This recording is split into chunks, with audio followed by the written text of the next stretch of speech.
what I'd like to do is, I know I've read your autobiography, what you typed about, and I know that you have the ability to really tell a very good story.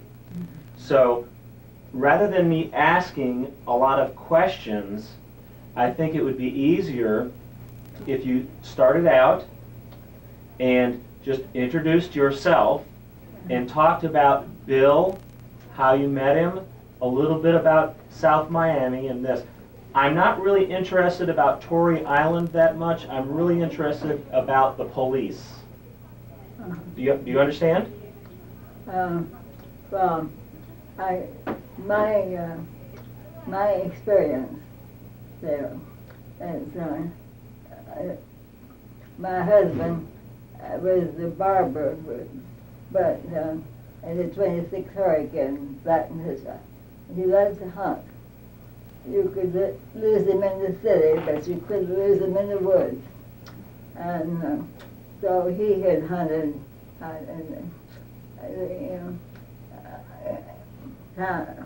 the woods, the Everglades, down south of the trail. But he didn't know of the trail that was opened up until his a friend in South Miami, they is a merchant there, asked him to go with him fishing out on the trail. And so they went, and they, on their way out there, they were in Collier County, by the way. And so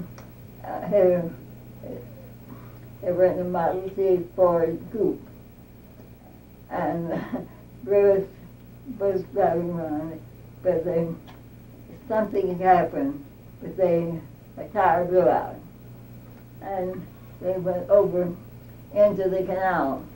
They landed on a shelf rock. It was about 18, 20 feet deep, the canal was then, and they landed on a shelf that was a rock that extended out into the canal, and it turned over on the driver's side. But Bill, he was pleasing. He was chief there in South Miami, and so Bill was a barber, but then I know that he became a chief of police. He went into police work, and the storm happened in September 26th. We were married in January of that year. You know, he was a barber, and then when the shop blew down, he didn't have anything. So it was in, it was in 27. In 27, when he went into police work.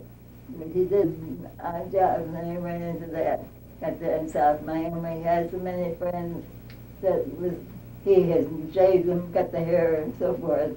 And so Bruce asked him to go out on the trail fishing. He had gone hunting in Monroe County, and but not he didn't know about the trail being open yet. So they went, and when they were about 10, 12 miles inside Collier County, when the tire blew out, and they landed in the canal on the driver's side. Well, my husband was quick in working. He got out and was standing when the car settled down. He was standing on the passenger door on the outside, out of the water, but Bruce was up in the water. sitting on the inside of the driver's door. So Bill helped Bruce out, and it was just about 3 miles to Monroe County, Monroe Station. And there was a passenger who stopped when they stopped and helped them to get to Monroe Station. Bill Irwin was the patrolman, and there at the station. Did you meet Bill Irwin? Huh? Did you ever meet Bill Irwin? Did you ever meet him, see him? Policeman. Yeah, Bill Irwin was a policeman, a patrolman. Okay. Do you know what his... My husband was police in South Miami. Right. Okay, go ahead. Yeah. So Bill Irwin gave Bruce some dry clothes. But then he told my husband Bill to about the patrols, and they're looking for people, for men that do it because there's very few women. Their wives would want to be out like that. Mm-hmm. So when Bill was being a woodsman, well, he never thought much about me, but my parents were pioneers there in South Miami, and they went there in 1997, and so we made do. What was your maiden name? Larkins. Okay. Larkins. Wasn't the South Miami called Larkins? That was Larkins. The town was called Larkins. Was it named after you? Your family? Was Larkins named after your family? Yeah, my dad had the first post office, and the barefoot mailman brought the mail. I think it was brought to Coconut Grove, but then it had to be by foot. You had to go by and carry the mail on his back. He couldn't have anyone walk with him. It had to stay in sight behind it. But the mosquitoes, he wore a veil net, and so we went on to Cutler, and so there was no railroad, no roads south of Miami. Mm-hmm. But Flagler had my mother's parents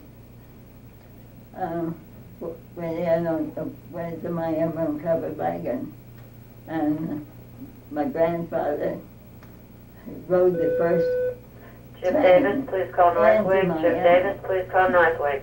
See, you are a pioneer for Miami. So now going back, so Bill Irwin was telling your husband about the Southwest Mounted Police? And they gave him the clothes, and they called a wrecker from, it was farther west, from Ochape, I think was the name. And they got the truck out of the canal. And so they got back home, but Bill Irwin had told Bill about the patrol, and so he was very interested, because he liked the wild. And so there was nothing but Indians and animals. And the closest white people were 8 miles away from Monroe. Mm-hmm. The stations, there was 3 stations on the east side, east of Everglades City, and into Miami, and 3 stations north to Naples and Fort Myers. So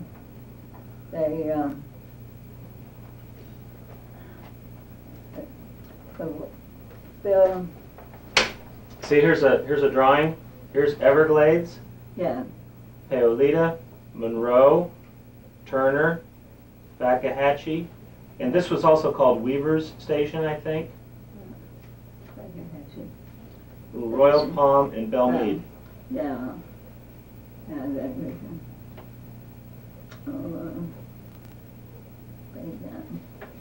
this is Monroe. Mm-hmm. And Paolita Station, yeah, that was the first one. Mm-hmm. It was like 3 miles inside of Collier County. And it was 14 miles from here to here. But it was 8 miles to Ochakee. Mm-hmm. Okay. And Ochakee was close. Right. Ochapee was close. So, and we were in Monroe because the Monroe Road came out to I can't think of the little town. It was just a little hunting town in Monroe. But when they built the trail, they took it on around into Collier County. Mm-hmm. And Monroe was stationed right where the Monroe Road from Monroe came into the Tanganyika Trail. It was at an And right intersection. in the square. Mm-hmm. And you could my brother is younger, 10 years younger than I, was with us quite a bit. Is that Horace? Horace? Horace, yeah. Okay. And he and Bill had a great time shooting my clothespins over my line, because I had a double line from Okay. So that's after you moved in. So Bill Irwin and Bill, your husband, talked about it after Yeah. the accident. Bill,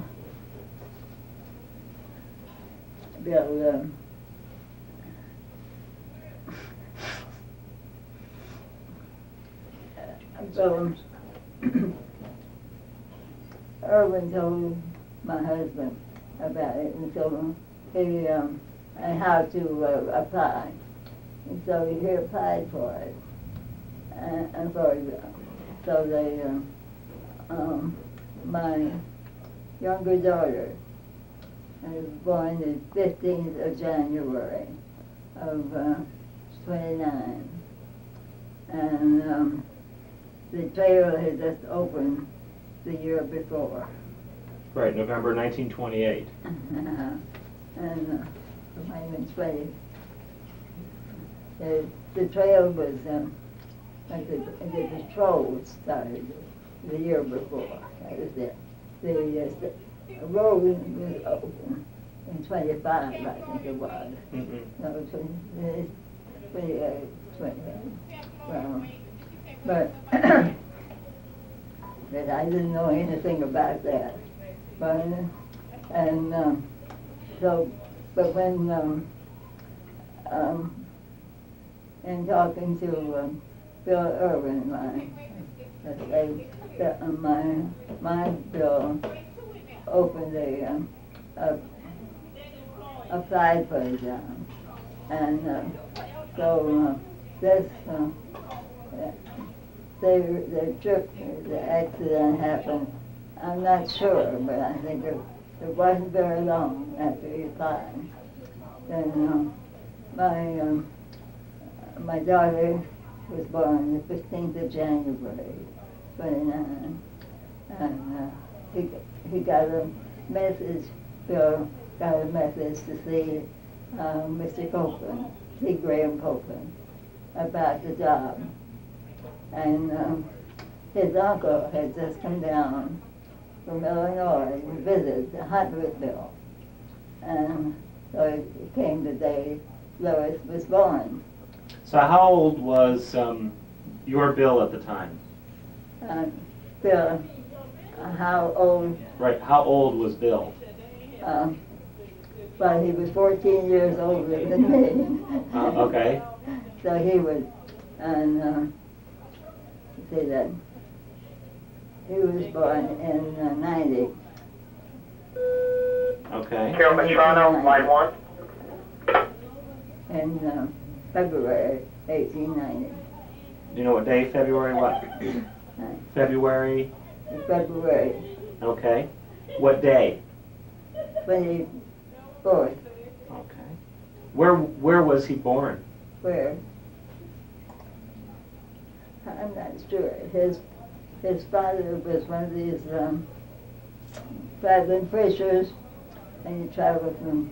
He was born in Missouri. I don't know on the trip. He was born in Missouri, Okay. and when they traveled all over from Illinois, Missouri, Texas, and covered back. And when he grew up. But then Medical records, you'll call on line 3. Medical records, line 3. He went into barber visit at that time. Just before he came to Florida. He married, but his wife wasn't true to him. And so that's when he had a barber shop in Southern Illinois. Now he had a son, Frank. From his first wife, he had a son, Frank. Okay. He had a son, and it was well. He was born. He was like 10 years.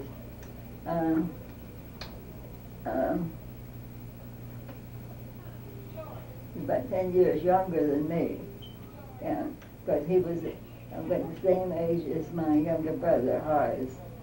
And Horace was born in 1914. And so, but he lived with his uncle. And went there because his mother was going other places. And so they separated. And but she didn't she wouldn't leave him alone. She'd come down to the shop and raise hell with him. And so he was going to get out of Florida, out of Georgia, out of Illinois. And he told me, and he was through with women too. Till he met you. And it was very strange.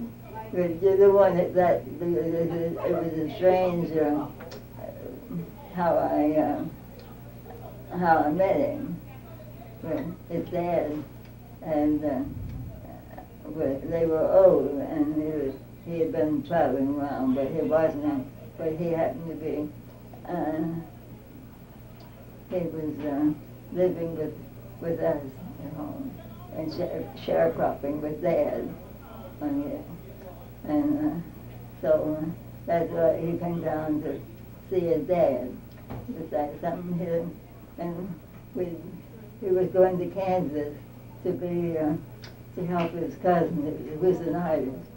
Bill was somewhat of an artist too. He could draw anything, but when he got to Mississippi, East St. Louis, something told him to go south to see his dad before he went out there.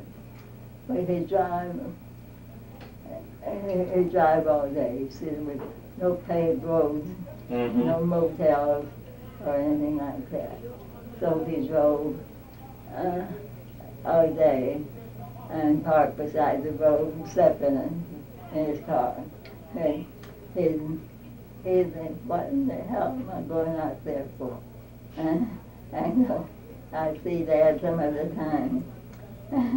And he would head back north and park and sleep that night in his car. And the next morning he would get up, turn his car back around and head south. It took him five days, nights, to get from Illinois to Miami. It was just mud roads, and so couldn't drive very fast. And the last night, he parked south of St. Augustine. Mm-hmm. And so when he finally headed on to Miami, and he got there, and he didn't know we had a rural route number. I cut this tail off. You want me to cut this story off? No, I was just asking him to zoom to move the camera a little bit. And So he was coming south from there, and but so he would say to himself, "Why in the hell am I going down there for?" But he had on his last St. Augustine. It took him most of the day to get to Miami, and we had a rural route, so he didn't have any number that way to find direction that way. So he went into the courthouse with county judge and asked him if he knew where Mr. Larkins lived. Well, Dad was quite well known, and he supplied milk for the Palm Royal Palm Hotel. He knew all the businessmen, because Miami didn't have electricity, and so and that Dad had all kinds of animals. So and when he went asked the judge, judge said, "Well, I don't know just where the Larkins live, but I know Mr. Larkins, and but there's a little town by the name of Larkins that you can find out there." And so we go out West Flagler to Red Road and in south, and then get to a certain building. The little town just the east of town by the name of Larkins. So when Bill got there, he saw a filling station down about 2 blocks from the Red Road. So he went there, and this service station was owned by my dad, and my brother Pat was running it. And so Bill went there, and he didn't know it was a Larkin station or anything. And so he had told the judges that he lived with a family by the name of Larkin.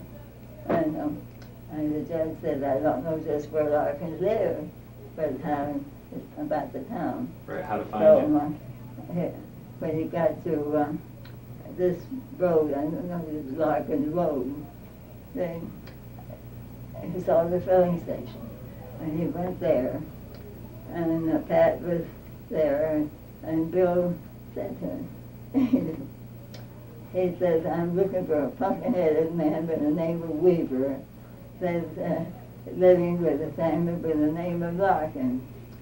Can you tell me how I can find him?"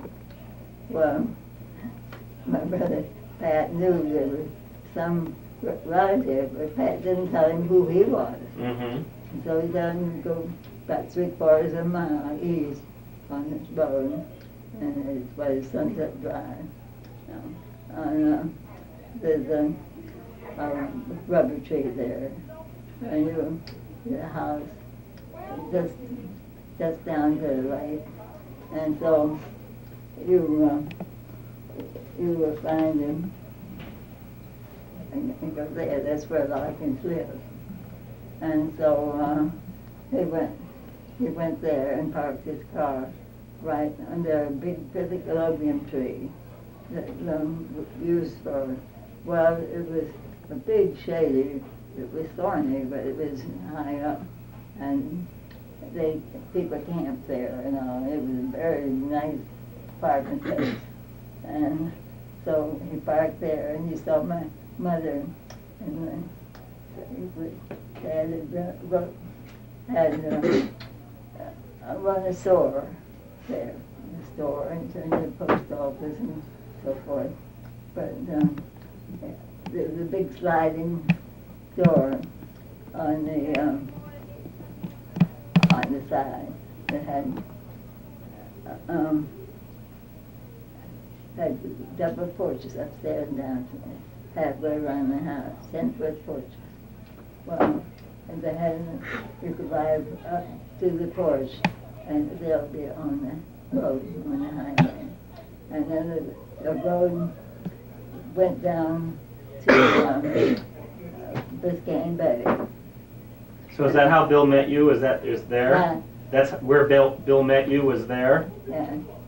Where, But that's how he met you when he came down to visit? and the tree was right across the road from the house, and so it was a favorite place.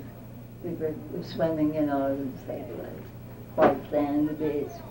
But anyway, we had a big sliding door because it was a room that they unloaded their materials for the store, big barrels and boxes and so on. So Mother was there with our workroom, I say.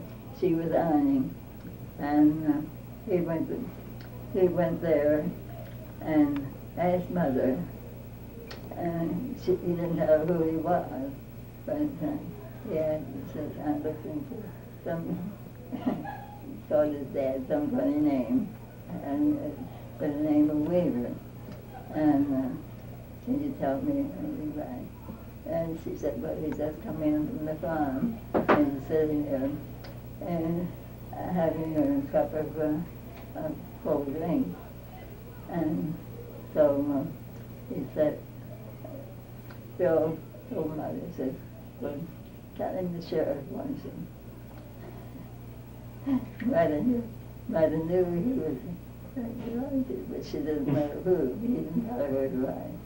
So Mother went and told Mr. Weaver, he was sitting there, and said, the sheriff wants you. The sheriff. And he said, well, she told me to come and stay. And said, well, I'm not going with him until I eat my supper. And Mother said, well, you come and talk to him, and he'll likely let you eat your supper. So he went, and he was down. And he couldn't think he hadn't done anything, what the sheriff wanted. And so my sister Maggie, 7 years older than me, I was making a cake in a pantry, and my sister was cooking supper. And the kitchen, dining room, and this workroom they had, that was the back of the house. What year was that? Huh? What year would that be?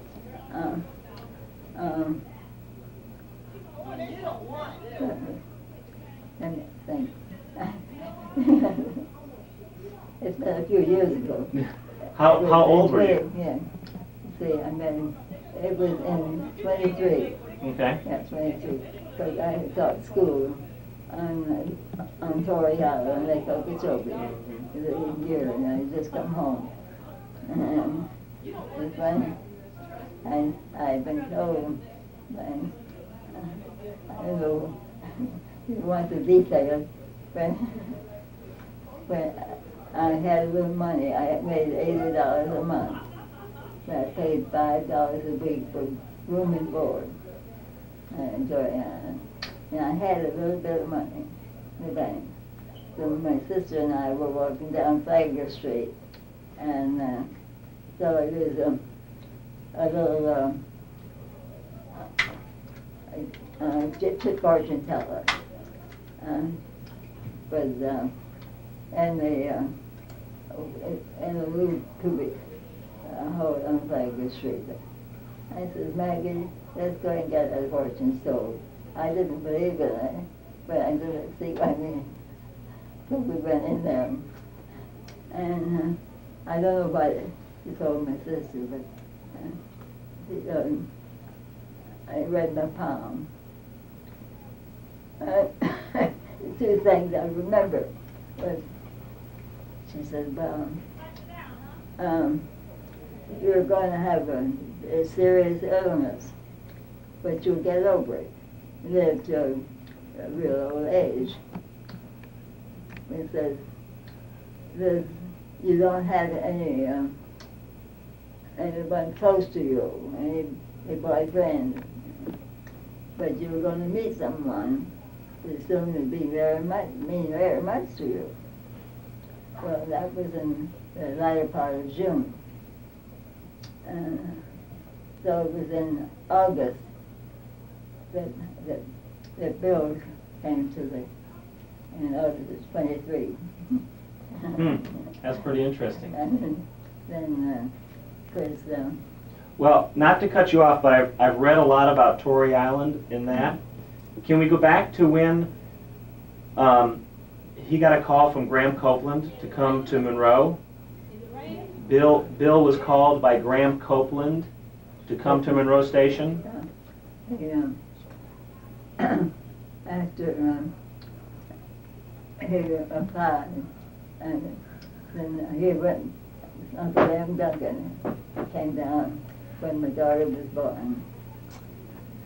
I went with Bill Lois was born on Tuesday when he got the notice, and they went out there on Friday. Debbie?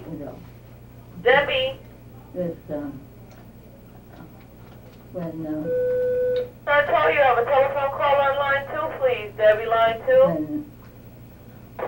when they saw Mr. Copeland, Bill Irwin had been killed riding his motorcycle. I think a bird or buzzard or something flew up and hit him, and so it knocked him off and killed him. Mm-hmm. And so he was to take Bill Irwin's place. Well, so Bill and Uncle M took it over in the next Saturday. So the next weekend? Okay.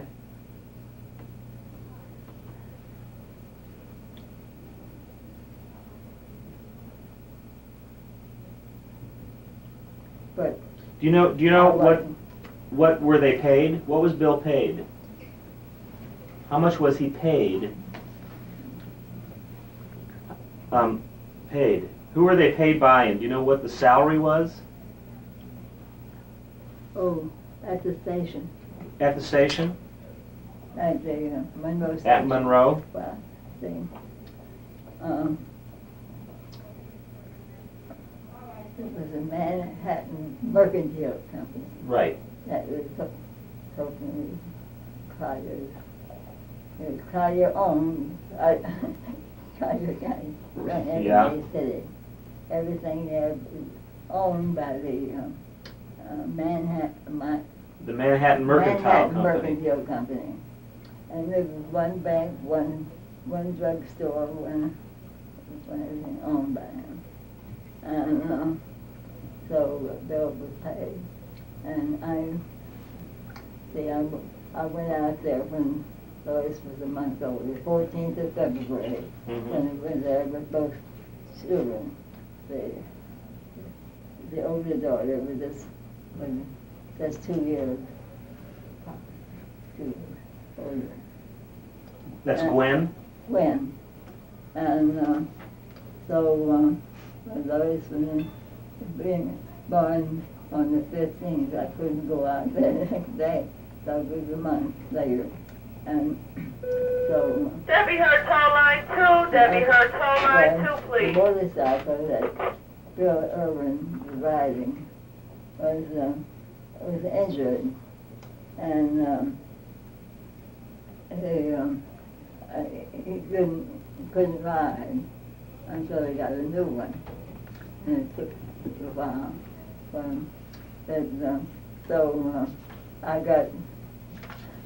I got stronger, and Uncle Em stayed until March, and he went back to Illinois. So then I run the station. How much was Bill paid to be a Southwest Mounted Policeman? $100 a month, and I was paid $50 Okay. for running the station. Do you remember Bill's uniform? Like the color of Bill's uniform, what was it made out of, and that? The uniform. Right, his Southwest Mounted Policeman's uniform. Like, what did the uniform look like? It was a dark blue, but they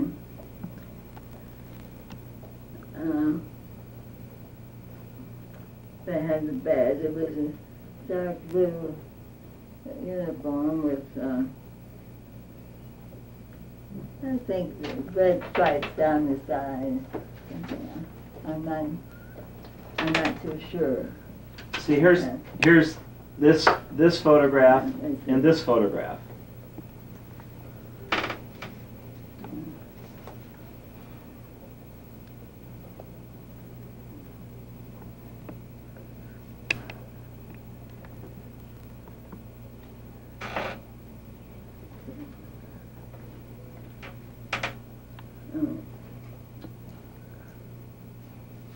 There's a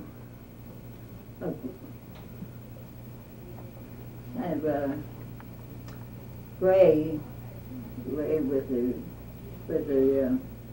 I think the red stripe. So the pants. Best I remember. And then dark shirt, a blue flannel shirt. Blue flannel. Navy shirt. It might have been navy stripe. I might, you know, I never thought of it. Do you know what kind of gun he carried? The gun? Yeah. It was, well, he had several guns, but what he wore was a .38 special, Colt. And he had the 45 long one, but he didn't marry it because it was big. But the 38 special was what fit in the holster.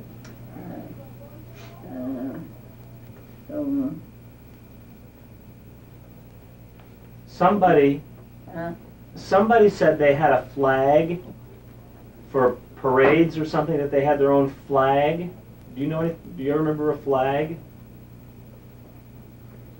I'm not sure, but I don't remember having a flag. Okay. What about the cap? But the cap, they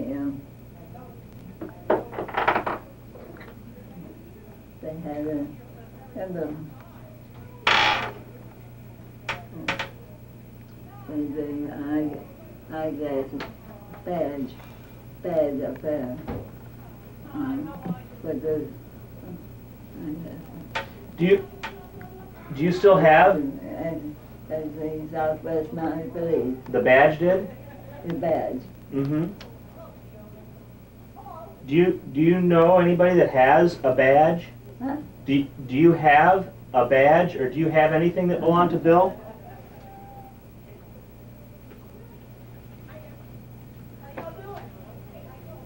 Lillian?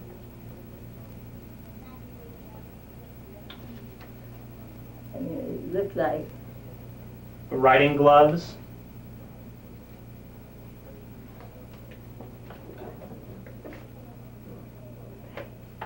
when they had the badge on the cabin, I think.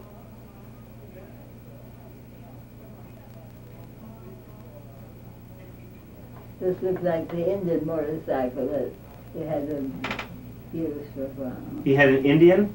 Uh, He had an Indian? but Or was it a Harley? they couldn't get a Harley when he used an Indian until they could get a Harley.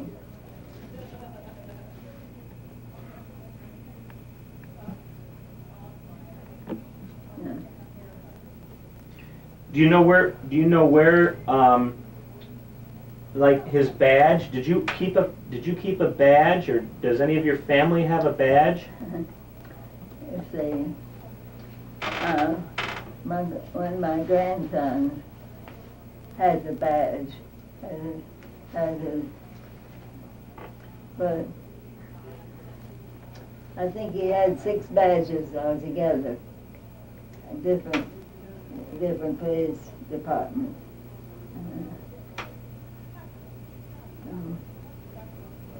Who has his badge? I don't have it, no, but my grandson, about